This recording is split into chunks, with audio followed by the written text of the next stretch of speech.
Hello everyone and welcome to another live stream. Hope you're having a good Wednesday afternoon or whenever you're watching this. There's 0 people watching at the moment, so I'm speaking to myself basically. But we're looking to have a good live stream discussing some Timeform ratings, my own creation of Timeform ratings, dissecting them, analysing them, and hopefully putting them into good use. I have got my bigger monitor up behind me at the moment and I'm watching Sandown and Doomben. So in the next race number 5 at Sandown, need Tapper Kapal to win to make me happy. But as you can see here, the first slide of my Google Sheets slides preview or Sheets preview is an overview as to what's going to happen and, you know, giving you guys some tips without actually giving you horses to follow. So we'll start with number 1. If you are watching this and skipping through, not listening to what I say, thinking the highest rating is the be all and end all, you will end up nowhere. So basically different tracks have different ratings, and a good 3 at Caulfield could be different to, for example, a good 3 at Gundagai, which produces very different results. A few horses ran at Gundagai or in the regional New South Wales section where they fly along and get like a 107.92 for 1200 meters as a time. So be wary of that, and I will talk you guys through it as to who, what the ratings mean and if they're skewed or not, or if they're untrustworthy, as they just jumped for race 5 at Sandown. Number 2, all these ratings are my own creation using a formula. No, they are not perfect, but they are useful. So they're not like the real punting form ratings, or they're not like Dan O'Sullivan type ratings, but they're useful. 3, my ratings take into account weight and track condition as the main 2 factors to try and keep things even. So, you know, a rating on a heavy 9 and a good 4 will be rated equally based on the track condition, not just ranked based on the time, and obviously weight to equal weight so that we get a fair result.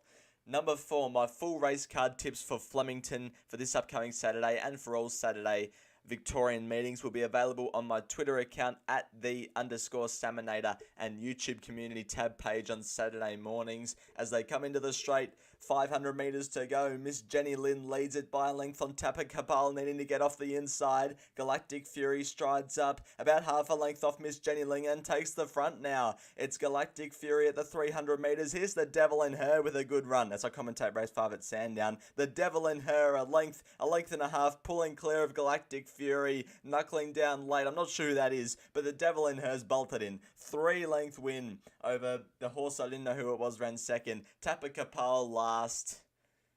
It's not good. Sorry for everyone that's not actually following the Sandown races and just wants to get some Timeform ratings into them.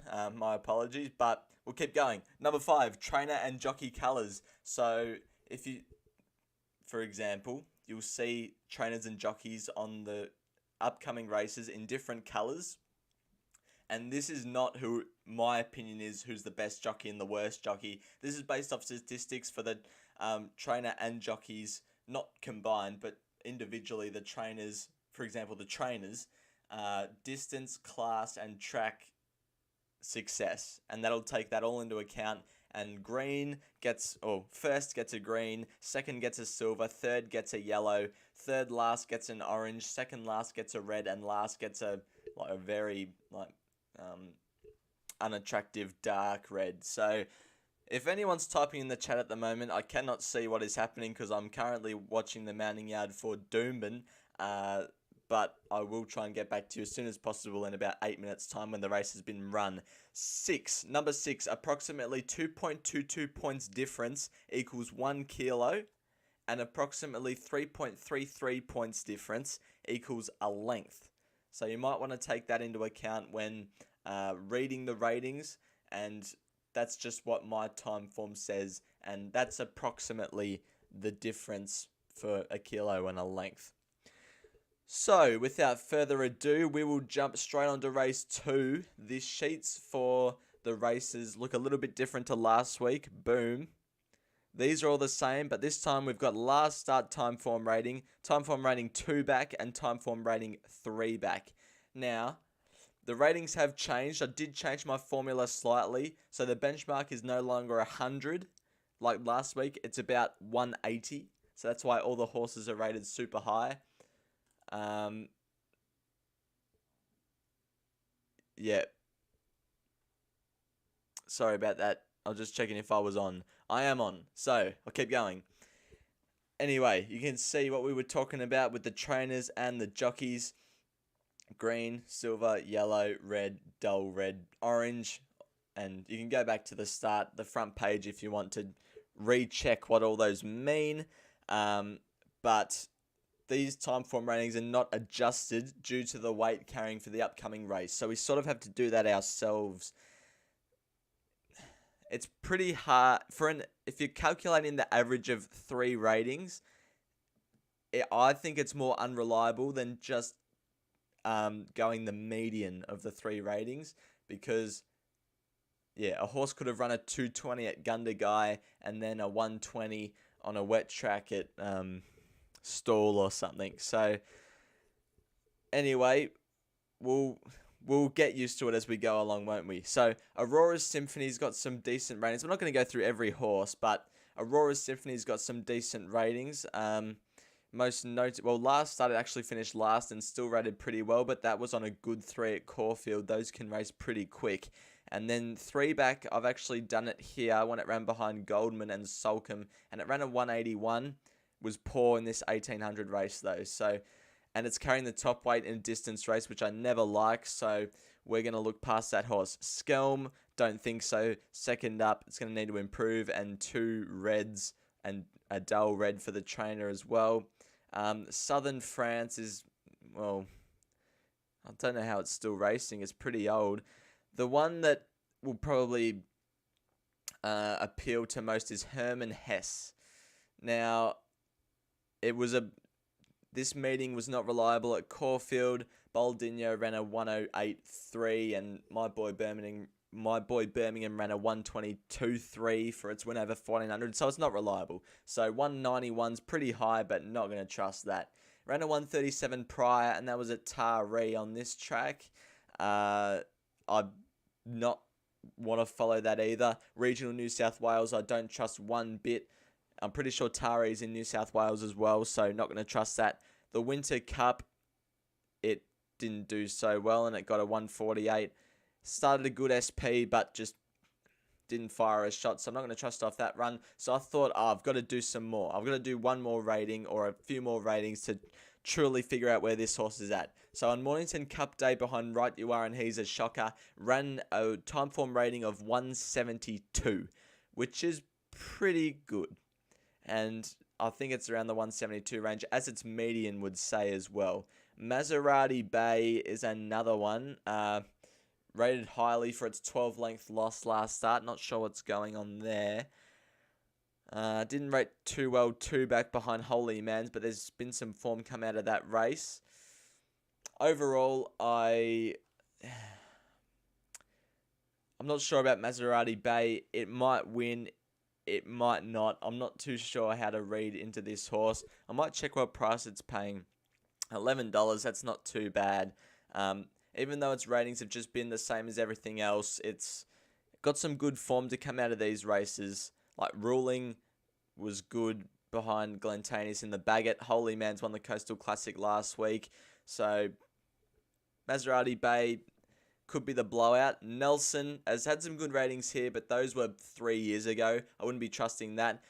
It wasn't I haven't based it off its jump starts. It's just its most recent flat starts, and the 167 here wasn't great. We're a minute out from race 6 at Doomben, so I'll get back to the chat soon. Aruga Manor is the short price favourite. It's only been running these times in Adelaide, but it did run a 178 in the John Letts Cup here. But that was just one run, and if it's done these ratings for its past 3, don't know if I want to be taking 215. Not even sure if I want it to be favourite at all. Now, the next one's very interesting. Golden Crusader. This horse probably would have been my on-top selection in the race based off the ratings if Celine Gaudreau was riding. But I'm not sure why she's jumped off this horse. She's won on it before. Don't know why she's gotten off, because she would have been able to claim 1.5 kilos, bringing the horse down to 51.5. But she instead decides to ride Southern France, who I think is about 60 to 1. Yeah, 60 to 1. Golden Crusaders, $4. Don't know what's going on there. I mean, if I was the Price Kent team, no offense to Alana Kelly, but I'd rather have Celine Gaudreau riding Golden Crusader. So I'm not too sure what's going on there. Yeah, that's a little bit... I'm not too sure about that. The one that's been very consistent is Mr. Blackwood with these 3 ratings all along the 176 lines and gets in below the minimum with 51.5 kilos. Very, very notable as they're about to jump at Doomben. It's $21 at the moment. This Moonee Valley meeting, untrustworthy, was very fast. This Sandown meeting, it wasn't like totally skewed, but it was not too reliable, and it still ran a 175.51, and before that it won at Sandown running a 176 basically on this Sandown track, and before that it's Sale and Sandown runs before then didn't rate very highly at all, to be honest. So it's got 3 decent ratings here, but overall I don't like playing into distance races too much, but if I was going to have someone on top, I don't know. I like Mr. Blackwood's odds, so I'd probably have something each way on him if the field stays at 8 or above, so we can get a 3rd dividend as they've jumped for race 6 at Doomben, and wouldn't you believe it, my horse has missed the start. And Herman Hess is the other one that has got the barrier blanket on for the first time. I should say we should check the gear changes and speed maps just to see if there's anything to take note of here, and could see an improvement in performance. Herman Hess, barrier blanket, first time can calm it down. Speed map, Golden Crusader should lead. Aruga Manor, don't know where it gets to in the run, but in a 9-horse field it's okay, but it's not ideal. It might have to do some work to get to a forward position with Golden Crusader. If you're looking for my opinion out of this race, it would be Herman Hess and Mr. Blackwood at this early stage. As they round the corner at Doomben, my horse is box seating and it's going to get blocked in. 400 metres to go. It's trying to go up the inside and it's going nowhere. It's labouring, and the horse I had for second is going to win. Jeez. That's so disappointing. My horse has run last. And my second pick, who I was umming and ahhing whether to go it or the horse that ran last, is won. But we're not about that. We're previewing Flemington. So we'll go on to race 3 now. That's what we are on, race 3. Damien Lane, high percentage play. Price Kent Jr., high percentage play. Last week we were very successful with nailing trainers and jockeys in the top 3. So I'm happy with that. Hold on a second.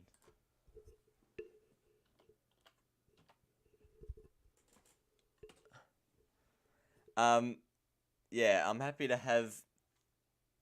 to take a good look at trainers and jockeys both in the top 3, because I think that's a high percentage play. Found Varvia last week. It found what's its name, Yellow Sam last week as well. So I'm happy with it, and we'll continue to use it.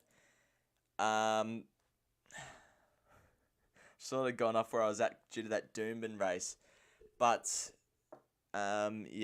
so we'll start. Valois ran a good rating 3 back, but it has to carry 60 kilos, and that was on a Moonee Valley surface. Soft 5, wasn't bad, but yeah, the rating, I haven't got last start going well at all, that race behind Bubbly Lass. So I'm happy to look past Valois, and I think it's short in price as well. I'll get this onto race 3 as well. High Security ran a good number last start, 189, but don't trust this Flemington. Don't trust this Flemington meeting one little bit on New Year's Day. Not reliable. Champman 195. I'll get onto that comment very soon. But we're going to get to this exciting horse first, Otago. I found this horse when doing the trial show. It won impressively on debut, and as you can see, it's $1.85. It rated a 193.84 here. not many horses came out of this Bendigo race that I rated. Bendigo meeting that I rated, I should say. So I went back and rated a few horses from the Bendigo meeting just to check if this Otago rating was a fluke. It wasn't. All the ratings from that meeting were about benchmark except for this horse. So I'm happy to say Otago deserves to be $1.85. Gets earmuffs pre-race only, first time to improve performance. Summer Dartson, not up to it. Check Your 6, not up to it, despite getting in with a lightweight. And also Otago's got the top 3 trainer and jockey rating. Military Award, I wouldn't write off. This meeting at Geelong probably raced a little bit better than a heavy 8. I think there was a few stuff going around on Twitter that said it walked like a soft 5, but it was a heavy 8.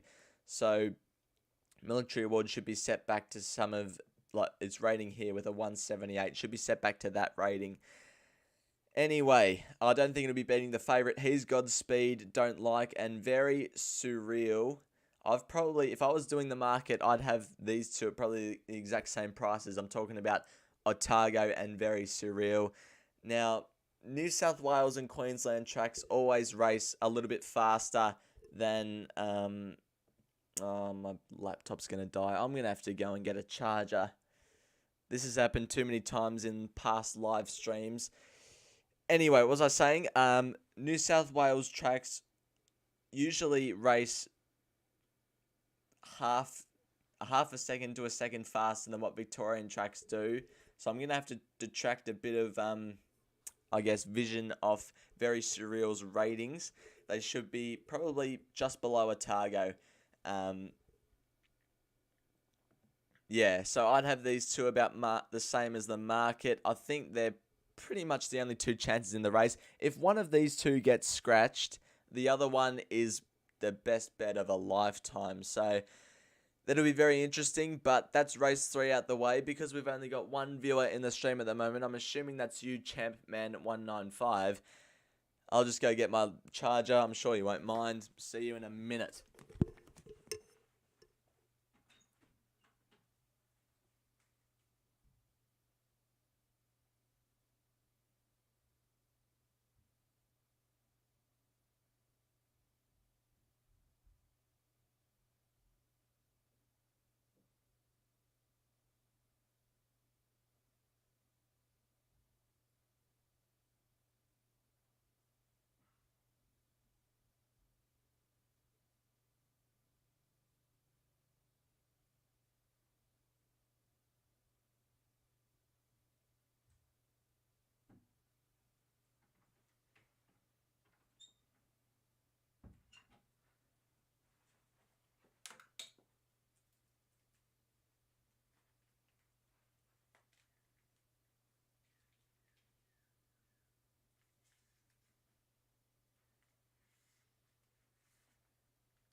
And we are back. So, got the charger.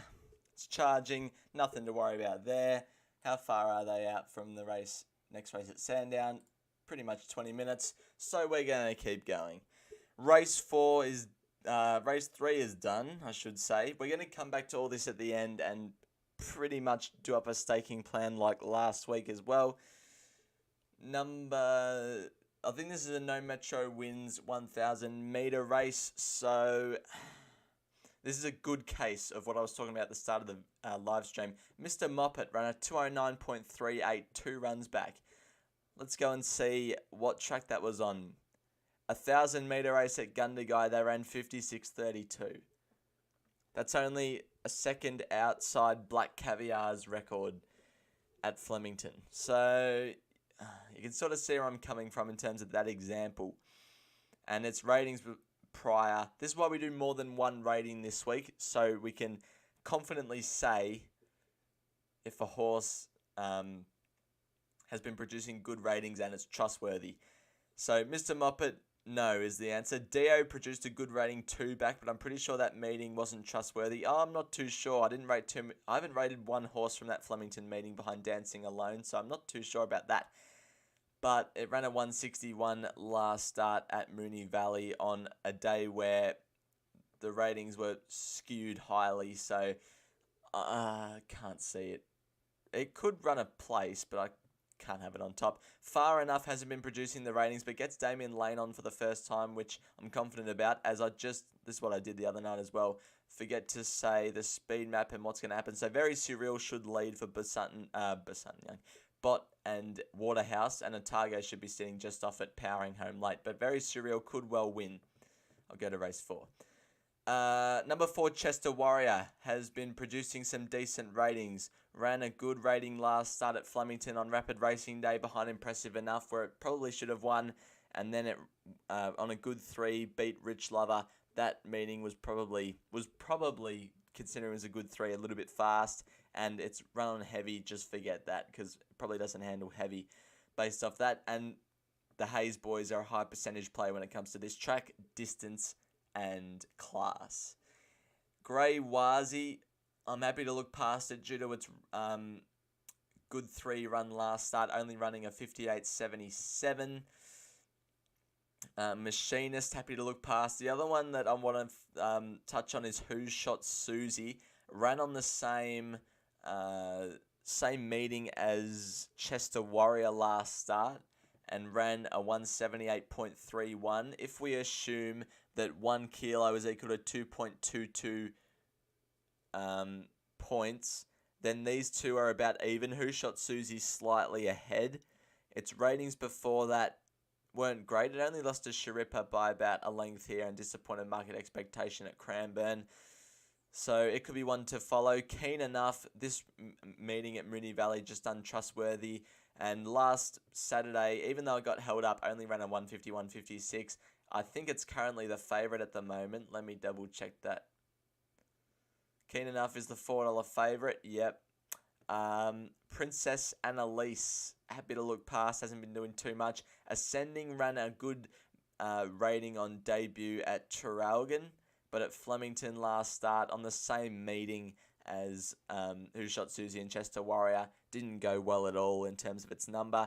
And Shamey, I think, or Shah, I don't even want to say that anymore.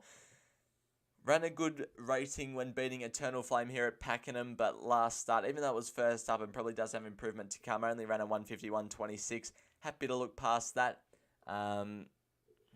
Just says on the bottom left of my big monitor, in approximately 50 seconds, ads will run shortly for some viewers. Sorry, guys. Where was I? So we've done that all. We'll check some gear changes now and see if we can spot anything. So Dio gets winkers again. None of the real horses that we touched on that are big chances. So let's go straight to the speed map. It's down the straight, so it doesn't really matter, but there looks to be a little bit of speed. Ascending should go forward. Shamey, don't worry about this pace slow. I actually can't even see it. My head's in the way. It says that the pace is slow up the top right here, but it won't be. Who Shot Susie will be forward. Chester Warrior hopefully should get cover behind Grey Wazi or Machinist. If you're looking for my opinion out of this race, it would centre around Chester Warrior and Who Shot Susie, and they're both about $8 at the moment, so yeah. Happy to have that. I'm not too sure what's going on now because it says ads are running currently. So hopefully you're not missing anything important if this live stream just keeps going and doesn't stop. Anyway, race number 5 is a 3-year-old benchmark 70 over the 2,000 metres. And I have identified a big hole in the market. Number 1, Interlinked, is $3.90 and has been running nowhere up to standard yet. Might improve again because it's third up, but was poor on debut. You're not getting ads, Champman 195. Well, good for you. Back to what I was saying. Interlinked beat Flemington Romans by a comfortable 2 lengths last start. That horse has since come out and run a good third last Saturday at Geelong. So that could be good form lines, but that race might just not have gone well overall. And then it beat Sox Nation, which is a decent horse, by a nose hair last start, and still only ran 169.69. So, and it's got 60 kilos, which doesn't help. So happy to look past that. The one that is likeable in terms of ratings is Bold Soul. Now this meeting at Caulfield, it was going way too quick. So that rating's a bit high. But before that, it ran a 185 at Caulfield. That the meeting 2 days later that they had at Caulfield raced like very fast. I don't think this meeting would have raced as fast, so I'm happy to look at this rating and go, yeah, that's fair. And then it ran a 191 here at Donald on a good 3, but beat a good horse called Bello, who since came out and won a good maiden at Warrnambool. Right, so what are we looking at now? Macy Moon is the next one. Why is Jai McNeil red? Well, I know you love Jai McNeil, Champman 195, but it's not my opinion, it's the statistics, as I said at the start, based off track, distance, and class. So sorry about that. He is a good jockey. I didn't expect him to be in the bottom 3, but he is. Macy Moon is the next one I want to look at. Came through the same race last start as Bold Soul, and it probably wouldn't have rated too well. Rated a 160.31. Its most notable good rating when it came behind Bold Soul again at Donald, only losing by a length and a half in that fast Donald meeting, I think. But I still think Bold Soul would have its measure because it's beaten it twice. Where are we going next? Border Visage, that horse, that rating looks way too high. That Yarra Valley meeting was rapid. Don't trust that one bit. Happy to look past Border Visage.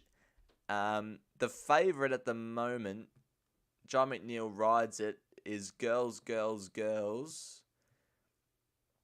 It surprised me with how well it ran due to its price last start behind Angel Down. The same Caulfield meeting that probably rated a little bit too high. But had a good point that I was going to bring up and then I've forgotten it. It wasn't this, but it ran in the exact same rating. The exact same rating to do 2 decimal places for this meeting at Bendigo and this meeting at Caulfield. So we should say that that's fair. Beat Bold Soul by just over a length last start. Now cops a bit of a weight swing, a 1 kilo weight swing. The only reason I'd probably side with Bold Soul is due to the double red here. Andrew Bobbin and Jai McNeil are low percentage plays. Flemington, this class, this track, this distance. I knew I was forgetting something. Although it does look to map better than Bold Soul from gate 5, you would say. It has flopped out of the machine most recently, so don't know. It's between Bold Soul and Girls, in my opinion. Bold Soul, the better price at the moment, definitely, in my opinion. So we'll get back to a staking plan at the end of the live stream, but at the moment, Bold Soul looks to be going well. I'll just see how far they are out from the next race at Sandown. 2 minutes, and it's the distance race. This is race 6. This is a Fillies and Mares 78 over 1600, and this is hard to dissect. I had to spend a lot of time doing this race and going, you know what? Who would actually win this race? Because they're all so even, these bunch of Fillies and Mares. As we forgot to check the gear changes and speed map for race number 5. Good on you, Salmonator. Nothing to take note of apart from Macy Moon blinkers off first time. As you can see, Bold Soul should hopefully get to an on-speed to midfield position, 1 out, and Girls, for my sake, back and buried and having trouble. Race 6. Now, Soaring Eagle's the first one to take a look at. This meeting at the Valley was actually pretty decent in terms of the ratings are reliable. So happy to look at that 180 and go, yep, good. Tachira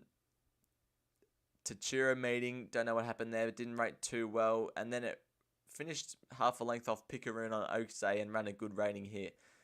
Hasn't got a jockey at the moment, but if a 3 kilo apprentice goes on, or a 2 or a 1.5 kilo apprentice, might even be my on-top selection despite the orange trainer here. Anyway, Spanish Tides is another good chance. Ran a 191 here, but don't trust this Caulfield meeting. Ran below expectation or below par for this Moonee Valley meeting. But if Soaring Eagle books a senior jockey based off 2.22 points equals a kilo, and this horse carries 3 kilo less than Soaring Eagle, it's actually in front. So I think Spanish Tides has the advantage over Soaring Eagle. And at the moment, Soaring Eagle's $9 and Spanish Tides is $16. I'm flicking it over to racing.com. One of my mates has got a runner in this race. Its name's Unusual Pearl. So my face will lighten up if that wins. But I've tipped a horse called Musgrave. So when I say the winner at the end of the race, hopefully it's Musgrave or Unusual Pearl. As we get back to what we were doing, Kind Gesture actually hasn't been going as well as what I thought it would be. Ran behind What a Deal on Stakes Day or Champions Day and only ran a 173.98. I expected more, didn't happen. Regal Vow. Now these two Geelong meetings rated, even though they were soft tracks, they ran times like it was a better track than a soft 6 and soft 7 respectively. So Regal Vow's ratings are pretty high. This rating behind Elsie May at Sandown wasn't great at all. So even though it's single figures, probably happy to look past it. As for Dane on Tour, the same thing, happy to look past it. Ratings haven't been up to scratch. Harmonious Sonora is $21 for John McNeil, but this Seymour meeting, they went rapidly, so don't trust that. Before that, ran pretty well behind Extra Magic at Geelong, and even this race behind Big Brew ran decently. So even though it's double red and I don't like that, Harmonious Sonora I would say is way over the odds, as the last horse takes the outside gate at Sandown. They're ready over the 2,400 metres and they're racing, and I'll check back in 2 minutes and 30 seconds when they finish the race. Anyway, where were we? More Keb. This horse ran on the fast meeting on Boxing Day, so don't trust the 195 rating. Before that was 166 here, which I wasn't too happy about, and 152 here. Hey, there's Crimson Light. We part-own that horse. Go on, Crimson Light. First up, 27th of January at Moonee Valley. Remember that. So, More Keb, happy to look past. Riverport ran in the same race as More Keb last start. Ran a poorer rating, but gets a 3 kilo apprentice on. That still doesn't help it in terms of its rating compared to More Keb. More Keb I'd still have in front of it.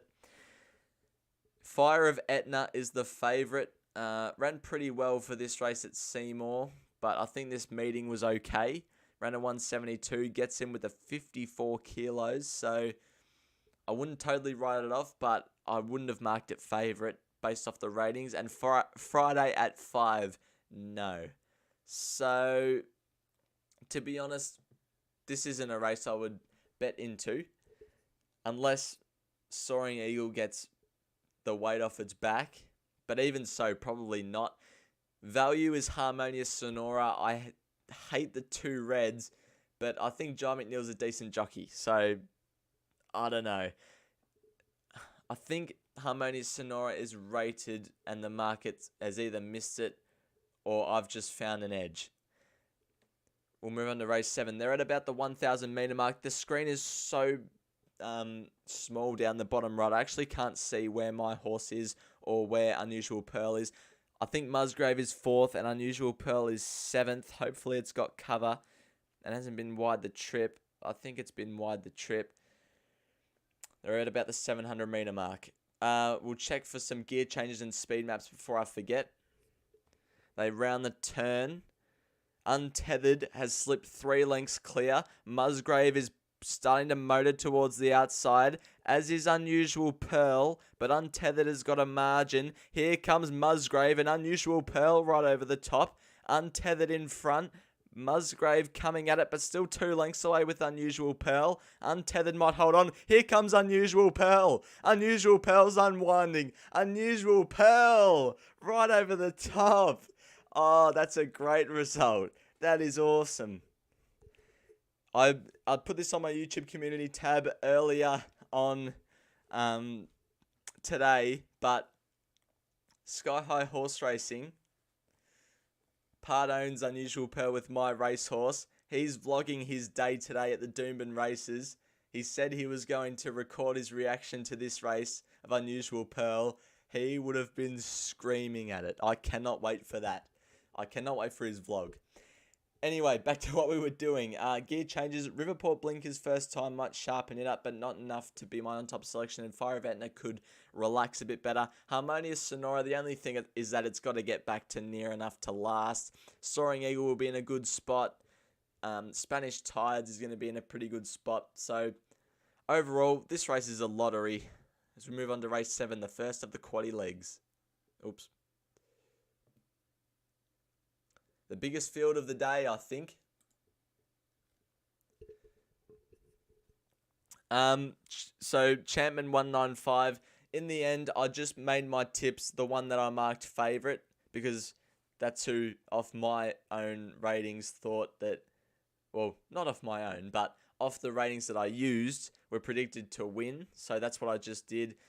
But yeah, I wasn't even following Fifi Blue, to be honest, but anyway, that sort of answers your question, I hope. Or just ask me on the 29th of January or the 15th or the 17th, depending on, what we have on. Anyway, Tap and Run is a perfect example of what I was talking about at the start of the video as well. Ran at, is that Wagga Wagga? Where it ran a 1:08.41 for its 1200 meter race, ran a 2:17, and then ran a 1:22.86 at Canberra in a 1400 race. Too skewed. This was its last run. Or the ones with apostrophes, I should say, are ones that weren't 3 back. They were a different rating. So this one was its last run in Victoria, 171.44. That looks better. Too good for Turak. Ran some decent ratings at the end of last prep, but this Colac meeting, they ran a track record, and that rating was about a 2:07, so I thought, you know what, I'm just going to rate it off. It's Sandown race here, and it ran a 174.2. El Rocco, off its past 2 ratings, not great, but it's one behind I'm a Shelby at Sandown this day was decent, 2:08, but I'm not going to read too much into that. The one that's been well publicised as a superstar and has just been off the scene for a year and a half is Green Belt. Won its maiden by 4, beat up good horse called Matron Bullwinkle by a length here at Sandown, went to a listed race at Eagle Farm, started favourite, finished a length off Flying Crazy, has been running the ratings to match its price of, I've forgotten its price, 360. Now, being a year and a half off, it might not run up to those ratings, but I'm hoping it can be sort of like a Diagula situation. If anyone remembers the horse Diagula, came off about a year and a half to 2 years and won first up at Flemington. This horse is coming off a year and a half. Hopefully it can win first up at Flemington. Gets a soft map for Celine Gaudray, claiming the 1.5. Blinkers come off and it gets gelded. So it's, at its best, it's bolting in this race. But we'll see what happens. We'll move on. Helix, now 2:13. This meeting at Flemington was just way too fast. It ran a 1:21.79 for 1400. That's quick. It's runs before that. This was on an unreliable Caulfield meeting, and this run was at Flemington, where it actually finished 5 lengths behind Soaring Eagle, who's in the other race. Intrepid Eagle is one that interests me at double figures. Don't think any of its past 3 race meets have been an unreliable meeting, so I think its ratings have been decent. Punch Lane, this meeting at Geelong, I should say, no good. And before that wasn't rating too well. Happy to look past that. The one that also I think is too big in terms of odds is Bullet Wing. Now, Ben Brisbane is in the orange, the trainer, and this Caulfield meeting was unreliable. But its past two ratings here were regional New South Wales, so I thought we haven't got a good enough guide. I'll do this run at Bendigo here behind Hard Reality, and it actually, first on a soft 5, it actually ran about a 181.36, I'm pretty sure. So I think $34 is over the odds for Bullet Wing. Bubbly Lass has probably the best trainer and jockey combination in the world, Ma Eustace and Damien Lane. However, I haven't got that race at Caulfield last start going well at all on a meeting where they should have been running big numbers. Didn't run a big number at all. Serenor ran on that Flemington meeting, just looked past it. Vagrant is a pretty interesting one. Ran on the Boxing Day meeting where I'm not trusting it. Has been running some decent ratings though, if you discount its heavy track runs here and here. Anyway, Vagrant, yeah, it can win. Explosive Thinker ran behind Bubbly Lass on this day. Disappointed, not looking at it. Kaliyua Falls, no. Its last start run at Warrnambool, I think that track was pretty quick though. And Aperitivo, no. So out of this race, Green Belt would be my on-top selection purely off the fact that if it's at its best or the stable has got it near enough, fit enough, it'll be winning. It's won its past two trials leading up to this. In its trial 2 starts ago, not its most recent one, the one 2 starts ago, beat a very promising horse that will win 4 or 5 Group 1s. I think its name was Crimson Light, that horse. So it's done pretty well. And I think Intrepid Eagle and Bullet Wing, Intrepid Eagle 13, Bullet Wing 34, can run some good races at odds. How far are they away from Doomben? 3 minutes 15. This is the last race at Doomben, and I've got the outsider of the field, so in comes another last placing for me. Race 7, benchmark 70, 1400. We're going to check. So Green Belt we've already focused on. Speed map time. Bullet Wing should get a cozy run, either in the lead or just behind the leaders. Craig Newitt's a very aggressive rider, so I expect him to be in the first few. Green Belt will get a very good run. Intrepid Eagle will be stalking the hot speed and firing down the outside lane. And even Vagrant can run pretty well, in my opinion. Vagrant can run well coming home from the back as well. But that's race 7 for you. We'll move on to race 8 now. The feature, the Group 3 Standish Handicap. 7 horses. That's a bit disappointing, but full of talent.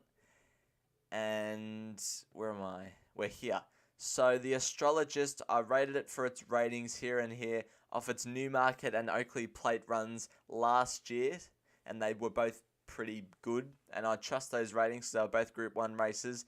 Rated a 191.25 when it ran behind Sharippa at Caulfield last start, and it's got to carry 4.5 more, so I can't have the Astrologist on top.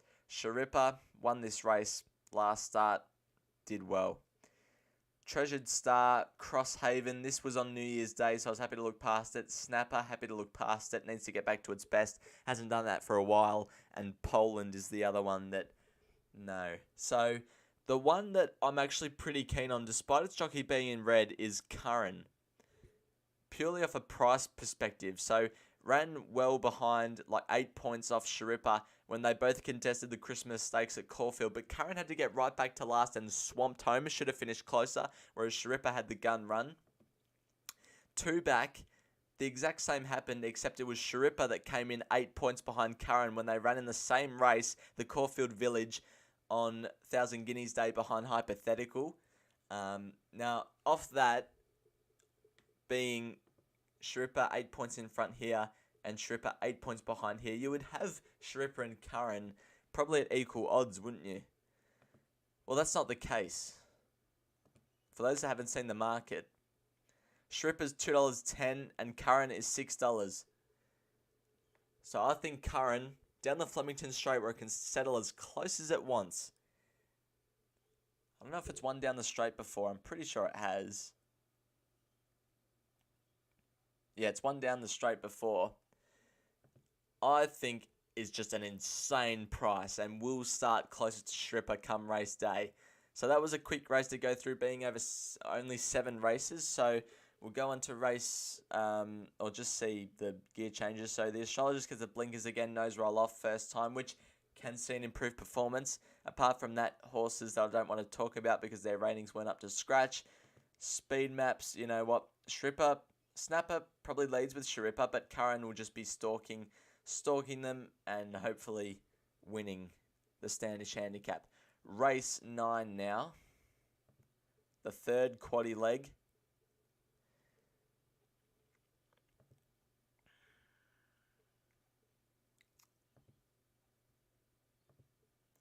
They've loaded away for the last at Doomben, just about. Alright, so I don't think there's been any top 3 jockey and top 3 trainers since we talked about Otago in race number 2 or 3.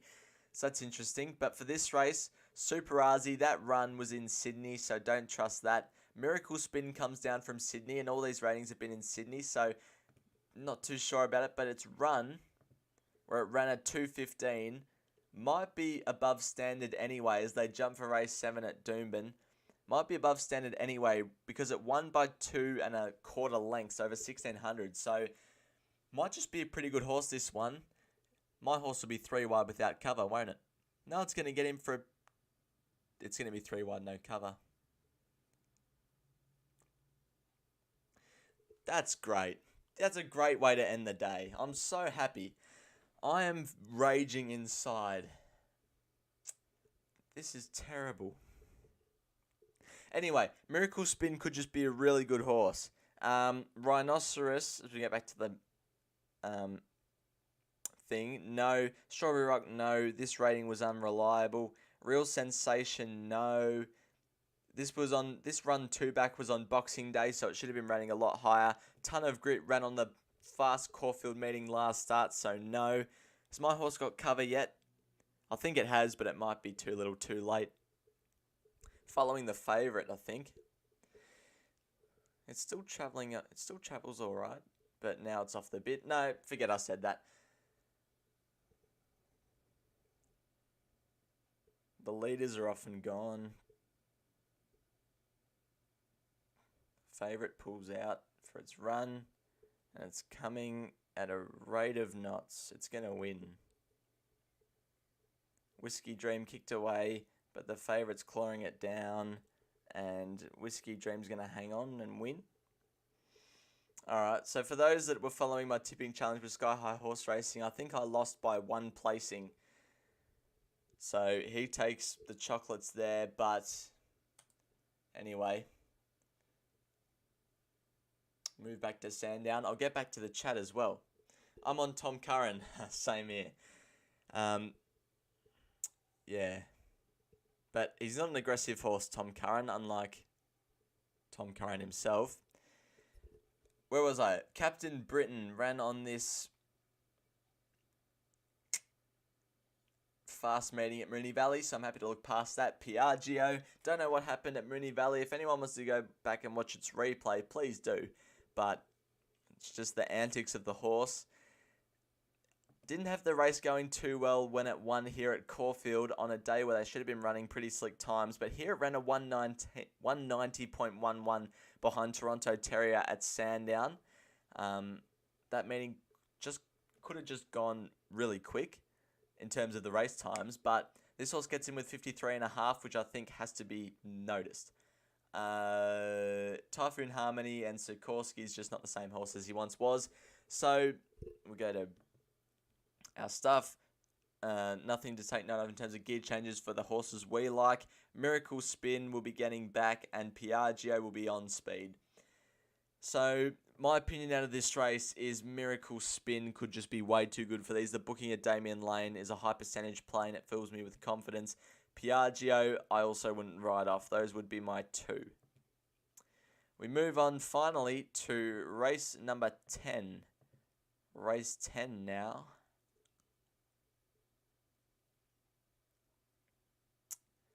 Benchmark 78, 1200 meters. Where am I? I've lost the plot. Again, no trainer and jockeys that are both in the top 3, so it's only Otago for this meeting. But we'll start with a very interesting one, Jungle Jim. Very consistent horse. I was on it last start at the Valley where it ran a 190.61. Thought it was a decent run. This meeting at Caulfield, don't take any notice of it. And I think this Cranbourne meeting was pretty slow. So Jungle Jim should be rating around the 185 to 190 mark in terms of averages. Is It Me ran on the same day as Jungle Jim, where Jungle Jim ran this number compared to Is It Me this number. So Jungle Jim probably has its measure and also gets him with a lighter weight. So I'd have Jungle Jim over Is It Me, and I think the market does as well slightly. 440 Jungle Jim, 650 Is It Me. Zoist, first up, no, not for me. Turf Decision gets Damien Lane on for the first time, which has to be noticed, and is 5 from 10, but its ratings, especially these two, don't fill me with a lot of confidence. Jenny Jerome, I'd be happy to say is a chance. This meeting was pretty fast at the Valley, but even last campaign, only finished about 2 lengths off equal weights with a horse called Varvia, who won last week at Geelong. Has been running decent races, draws well down the straight, so it can win. Ebony King, its last start rating wasn't great, but last two at the end of last prep were pretty good. So, and it gets in with 54.5. So, you never know. Why is John McNeil neutral now? Does it depend on his capability with the horse? No. So as I stated earlier in the video, it's the jockey and trainer statistics based off how their record is at the track. So that stays the same. But it's also the distance and the class of the race. So this one, for example, is a benchmark 78, whereas a few of the others where John McNeil have been in red have been in different classes. So that explains that.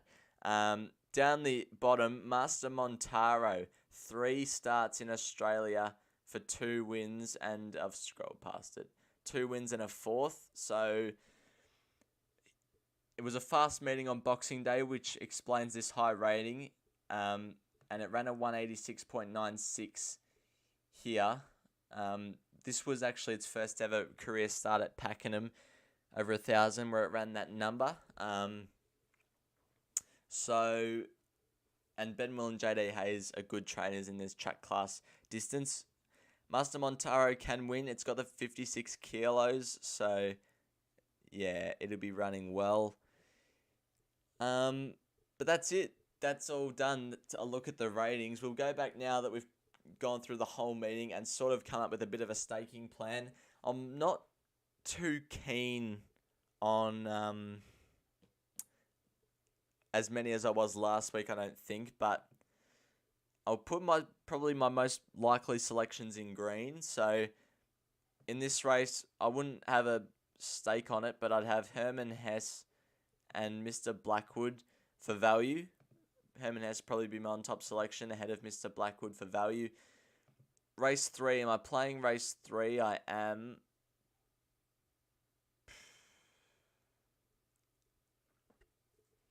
Am I? I think I am. Despite it being a short price, I'm just going to have 2.5 units win on Otago.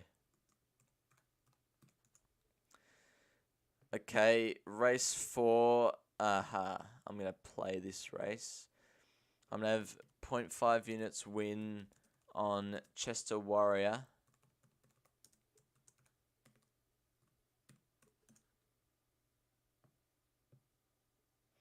And we're going to have 0.5 units to win on Who Shot Susie to win the same amount. And put that in the middle. And that in the middle because that's annoying me. Oh, it's already in the middle. Doesn't look like it. Oh, it does now. Race 5. I will play this race. I'm going to have 1.5 units to win on Bold Soul. I've actually forgotten this. Is Girls, Girls, Girls a filly? Yeah.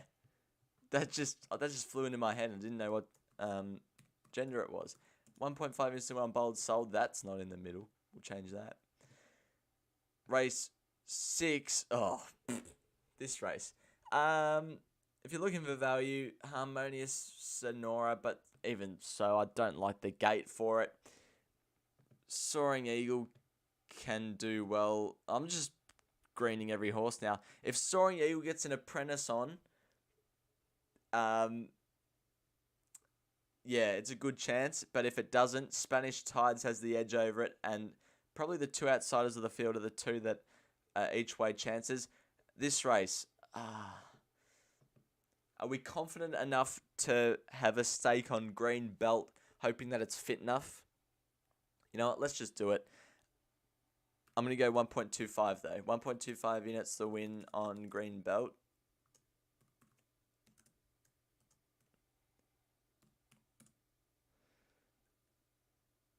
Hold on. I'll highlight the two in green that I think are over the odds. Intrepid Eagle and Bullet Wing can be backed each way. Race 8. Tom Curran. Here we go. Now, what's stake? I'm going to have 1 unit the win on Tom Curran.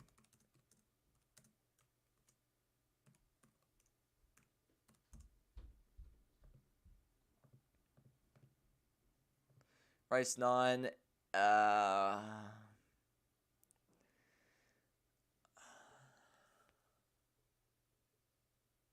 If Piaggio wasn't in the race, I'd be having something on Miracle Spin. I don't know. Don't really want to back them both because they're both short. I'll come back to that one. Race 10. No, not having a stake in here. But I'll highlight the key chances that I think are good chances. Jungle Jim and Jenny Jerome are probably the top 2. And then maybe I'll do it in lighter green. Ebony King and Master Montaro, maybe.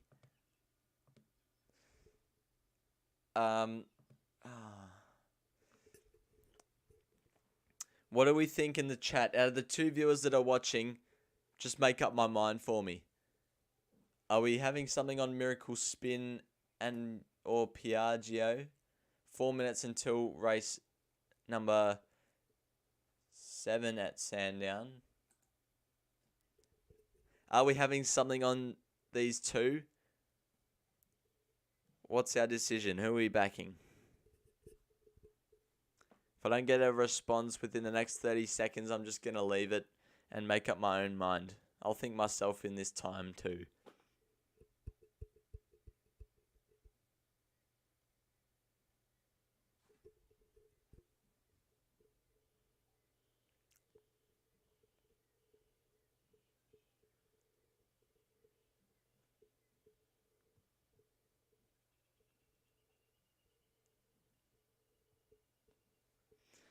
Had to wait the full 30 seconds, but Champman195 has made up my mind. No bet. Thank you very much.